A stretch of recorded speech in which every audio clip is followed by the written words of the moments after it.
और आइए पहली बड़ी खबर की ओर आपको लिए चलते हैं। अमेरिकी सेना की ओर से वेनेजुएला में सैन्य कार्रवाई और राष्ट्रपति मादुरो को गिरफ्तार करने के बाद अब दो और देशों को ऐसा ही डर सता रहा है।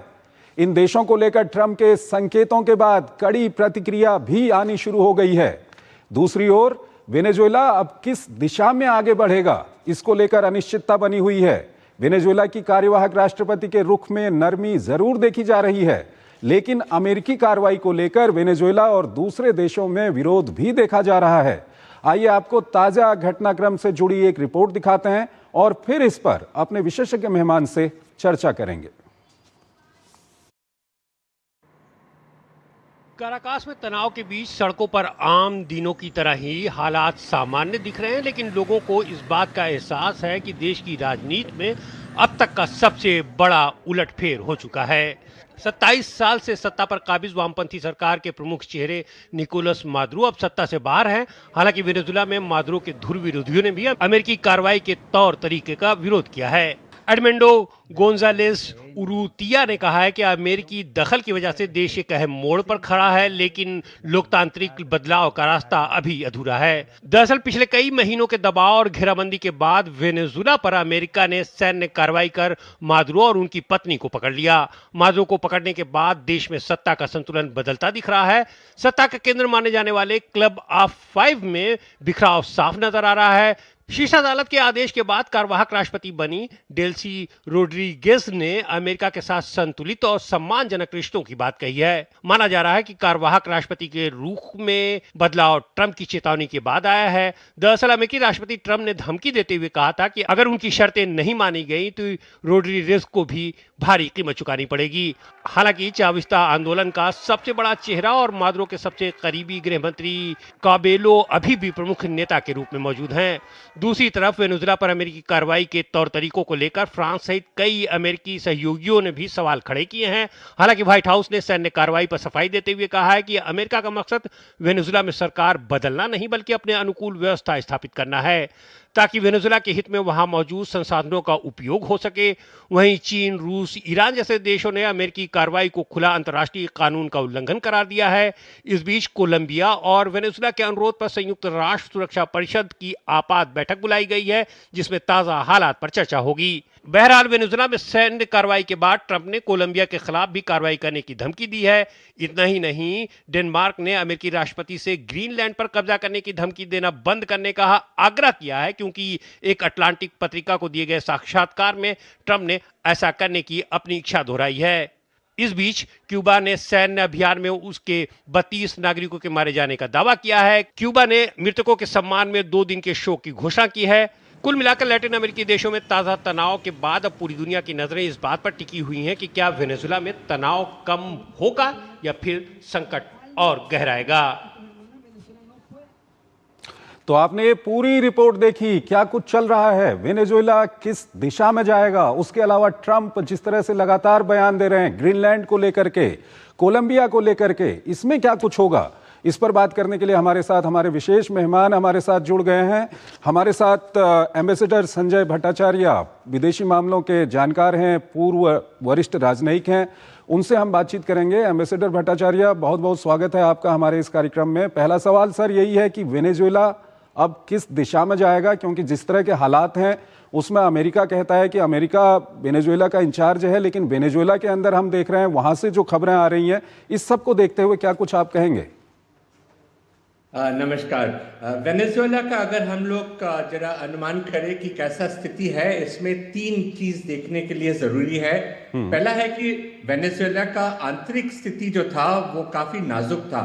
इकोनॉमिक कंडीशन बहुत डाउनटर्न हो चुका था, उनका पर कैपिटा इनकम जीडीपी बहुत गिर चुका था, उनका जो मुख्य जो ऊर्जा है ऑयल और मिनरल रिसोर्सेज, इसका प्रोडक्शन बहुत कम हो गया था और लोगों में बहुत तनाव था। इसके बावजूद जो वहाँ पे हुआ है उसके बारे में वो दूसरा मामला है, जो कि जिस तरीके से अमेरिका ने वहाँ के राष्ट्रपति को उठा के न्यूयॉर्क ले गए और उसके अगेंस्ट अभी कार्रवाई लीगल प्रोसीजर चालू है।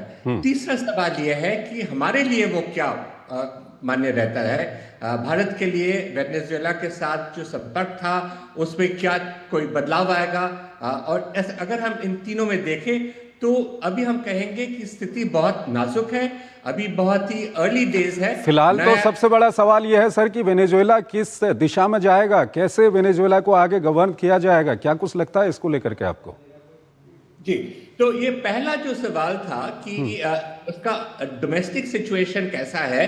अभी आप जानते हैं कि वहां पे एक इंटरिम सरकार, इंटरिम राष्ट्रपति का नियुक्त हुआ है, और उन्होंने अमेरिका की तरफ एक कोऑपरेटिव एटीट्यूड दिखाया है। वो चाहते हैं कि अमेरिका के साथ समझौता करके वो इस देश को आगे ले जाए। आप अगर देखें तो भारत का जो स्टेटमेंट था उसमें भी हम लोगों ने ग्रेव कंसर्न व्यक्त किया था और कहा था कि डिप्लोमेटिक नेगोशिएशंस के तरीके से आगे जाना चाहिए।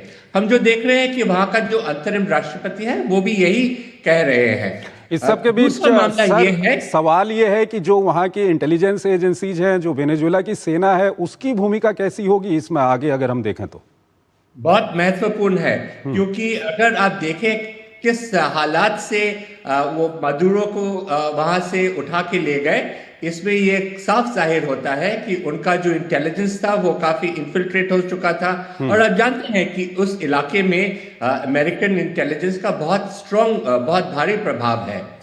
दूसरा है कि वहां का जो डिफेंस फोर्सेस है, और वो आप जानते हैं कि मदुरो के टाइम में डिफेंस फोर्सेस को बहुत प्रोमिनेंट रोल दिया गया था। ये चावेज से भी ज्यादा प्रोमिनेंट रोल मदुरो के टाइम में हुआ है। तो उनका बहुत ही स्ट्रॉन्ग कंट्रोल है, ना सिर्फ डिफेंस में है बल्कि वो एडमिनिस्ट्रेशन में, इकोनॉमिक एक्टिविटीज में वो डिफेंस के लोग बहुत सारे पदों पे स्थायी हैं। तो उनका जो कंट्रीब्यूशन होगा इसमें आप देखेंगे कि कोई रेजिस्टेंस जो नहीं हुआ था, इससे कुछ लगता है कि हालांकि वो रात का टाइम था, लेकिन कोई रेजिस्टेंस न होने के वजह से, और अभी उनका जो बयान आया है उससे लगता है कि उन्होंने कोई रेजिस्टेंस नहीं किया। और इससे ये भी लगता है कि वो अमेरिका के साथ लड़ना नहीं चाहते ऑब्वियसली, क्योंकि पावर एसिमेट्री बहुत ही ज्यादा है। तो मेरे ख्याल दोनों तरफ से पॉलिटिकल जो लीडर्स हैं और जो डिफेंस के जो लोग हैं, वो दोनों एक कोऑपरेटिव एटीट्यूड अडॉप्ट करना चाहते हैं, ताकि अभी बिल्कुल सर, अगला सवाल ये है कि जिस तरह से प्रेसिडेंट ट्रम्प के बयान आ रहे हैं डेनमार्क को लेकर के और साथ ही साथ कोलंबिया को लेकर के, तो कहीं ना कहीं कोलंबिया और डेनमार्क जैसे देशों को ये डर सता रहा है कि वेनेजुएला जैसी जिस तरह से वहां पर जो कुछ हुआ है वो उनके साथ ना हो जाए। इस पर क्या कुछ कहेंगे आप? इसमें दो चीज है। एक तो है ट्रम्प का जो बयान आते हैं वो बहुत ही अनएक्सपेक्टेड होता है, और वो काफी सारे अनएक्सपेक्टेड बयान पर वो आगे एक्शन भी ले लेते हैं। जैसे कि आप देख रहे हैं कि अभी वेनेजुएला में हुआ।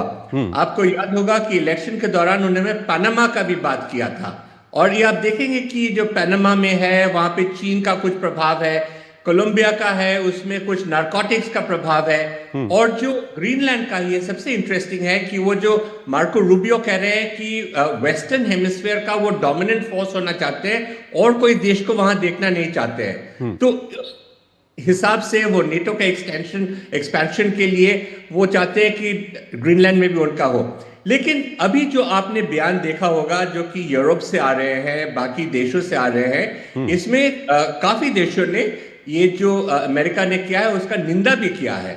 और इससे ये जरूरी नहीं है कि ट्रम्प उससे पीछे हो जाए, लेकिन मुझे लगता है कि अभी अभी कुछ ऐसा हालात होने की संभावना कम है। हालांकि वेनेजुएला को लेकर के भी हम लोग जब बात कर रहे थे, हम कह रहे थे कि इस तरह के कदम शायद अमेरिका नहीं उठाएगा। ये जो क्यूबा को लेकर के, ग्रीनलैंड को लेकर के, कोलंबिया को लेकर के जो बयान आ रहे हैं, क्या इससे दुनिया के कई देश अभी चिंतित भी हैं? उसको लेकर के आप क्या कुछ कहेंगे? और दूसरा जो वेनेजुएला को लेकर के चाइना फैक्टर है सर, इस पर क्या कुछ कहेंगे आप?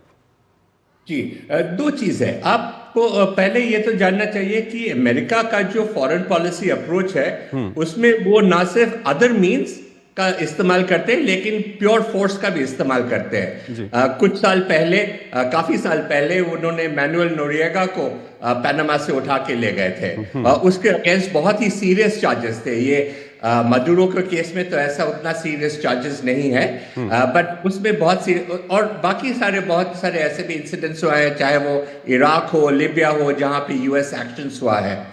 दूसरा है चाइना के बारे में। आप जानते हैं कि ट्रंप पहले जब ट्रंप 1.0 में थे तो उन्होंने कहा था कि हमारा प्रिंसिपल एडवर्सरी रशिया नहीं चाइना है, और इसी वजह से उन्होंने जो इंडो पैसिफिक का जो महत्व ज्यादा बढ़ाया था और चाइना के अगेंस्ट उन्होंने बहुत सारे स्टेप्स लिए थे, इकोनॉमिक, पॉलिटिकल, स्ट्रेटेजिक स्टेप्स लिए थे। इस बार आप देख रहे हैं कि अभी भी जो, क्योंकि यूक्रेन का युद्ध चल रहा है, रशिया के अगेंस्ट अभी भी काफी स्टैंड है, लेकिन चाइना के लिए, चाइना के अगेंस्ट अभी तैयारी हो रहा है। आप जानते हैं कि अभी 1 साल हुआ है ट्रंप का, इस बार का ट्रंप 2.0 का। बाकी 3 साल में मुझे लगता है कि चाइना के अगेंस्ट जो स्टेप्स होंगे वो ट्रंप अभी से निकालना चाहेंगे।